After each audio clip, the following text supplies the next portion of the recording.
Дин 100-150 яшк.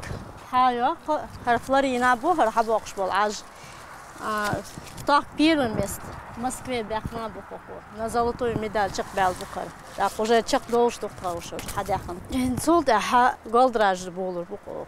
Если во многих хозяйствах процесс сбора урожая автоматизирован, то к фруктам это точно не относится. Тут все нужно делать вручную и очень аккуратно, ведь от этого зависит и товарный вид продукции, и сроки ее хранения. Рабочие трудятся с утра до позднего вечера, ведь сезон сбора яблок в самом разгаре. Все остальные фрукты и ягоды уже собрали. Малину, черешню, персик, сливу. Предприятия «Сады Чечни» специализируются в основном на питомниководстве, то есть занимаются выращиванием саженцев, которые, помимо всего прочего, ввозятся и в разные регионы России. По словам главного агронома, в планах компании увеличение объема выращиваемой продукции, доведение их до 1 миллиона саженцев и 10 тысяч тонн плодов в год.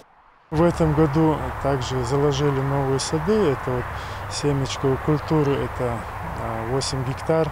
Яблони посадили, перспективные сорта у нас были Женева Эрли, Флорина. Ну, основная масса это, конечно, косточковые культуры. Слива у нас я хорошо показала, черешня, поэтому где-то 26 гектар. Посадили сливу и черешню.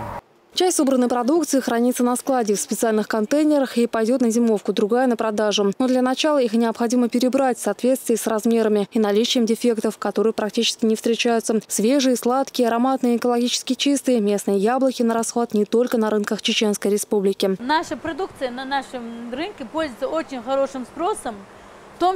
Также мы вывозим за пределы республики, Дагестан, Волгоград, Сургут уже вывезли нашу продукцию. Вот на днях планируем вывезти сливу и яблоки в Волгоград. Помимо продажи в свежем виде, продукции с различных садоводческих предприятий отправляется на переработку в агрокомбинат «Цитаровский лидеран». Различные овощи, фрукты, ягоды закупаются в больших количествах как у государственных предприятий, так и частных фермерских хозяйств. Однако сырье, закупаемое в республике, впрочем, как и его ассортимент, пока не соответствует большому спросу на готовую продукцию как в Чечне, так и за ее пределами. Наиболее острым этот вопрос станет, по словам главного технолога производства, с запуском линий детского питания. Настоящий дефицит испытывают с айвой и вишни. Тыква из этого ряда выпала недавно, признается Людмила Ивановна, поскольку удалось договориться с местным фермером. По причине нехватки многие фрукты пока приходится завозить из соседних регионов. У нас покупатель еще требует, допустим, компот из вишни. Вишню здесь найти сложно.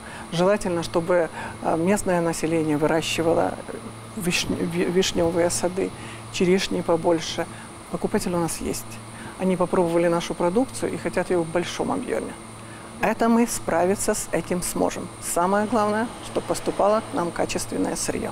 Весенние и летние фрукты уже позакрывали, впереди массовая переработка яблок. По словам руководства предприятия, семечковые плоды будут приниматься в неограниченных количествах. И если население республики примет в этом участие, то это станет большим подспорьем для местного производства. Ну а для того, чтобы завозить фрукты из-за пределов не было необходимости и вовсе, планируется увеличить площадь под посадку саженцев.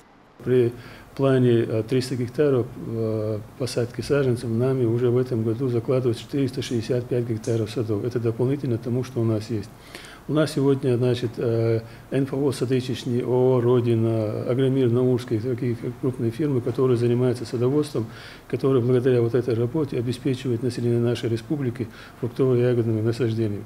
Таким образом, Чечня, наряду с другими регионами, принимает активное участие в импортозамещении. Помимо фруктов, хозяйства республики занимаются выращиванием саженцев. Их закупают хозяйства не только самой Чечни, но и Дагестана, и Крыма. В настоящее время речь идет о закупке саженцев иностранными компаниями Саудовской Аравии и других стран. Мария Керимова, Магомед Сулейманов, Ислам Цамаев, Новости 7.